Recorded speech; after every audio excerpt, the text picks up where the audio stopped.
Səncə hər kəs milyonçu ola bilərmi? Yox, bu real deyil. Əgər kimsə Bentley ilə gəlibsə, bu Bentley'nin təkərini qaralanda olmalıdır, Moykada yuyanda olmalıdır və yenə deyirəm, dünyanın istənilən ölkələrində 2-5% əhali 95-98%-dan daha yaxşı yaşayır. Bu əslində biraz Sadəcə sualdır. Yəni sırf milyon olaraq yox. Yəni sən necə? Hamı varlı ola bilərmi? Yes, hamı varlı Yox, ola bilər. hamı nisbətən yaxşı yaşaya bilər. Məsələn, Azərbaycanın kasıbı Senegalın kasıbından 10 dəfə varlıdır. Yəni sən inanırsan ki, Azərbaycanın kasıbı Lüksemburqun kasıbından 10 dəfə kasıbdır. Bu nisbi bir anlamdır, varlı kasıb. Sən onda belə bu inanca inanırsan ki, ümumiyyətlə hər kəsin bir yolu var.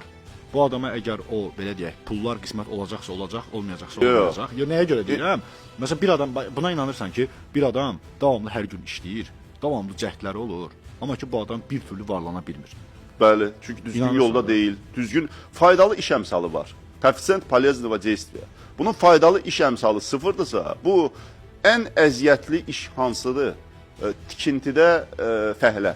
Yəni ondan əziyyətli bir iş yoxdur. Amma sən ömrünün 50 ilini tikintidə fəhlə işləsən, sən heç vaxt milyonçu ola bilməzsən. Onda birinci öz missiyanı tapmalısan ki, sən hansı işdə olmalısan? Mən hansı işdə ən yaxşı olacaq? Ən yaxşı olacaq. Sən ən yaxşı başmaqçı da ola bilərsən, ən yaxşı svarışik də ola bilərsən, ən yaxşı santexnik də ola bilərsən. Azərbaycanda bu dəqiqə ən yaxşı kafel ustası var, ən yaxşı dizayneri var, ən yaxşı motorist var, hansının ki qapısında sıralama var.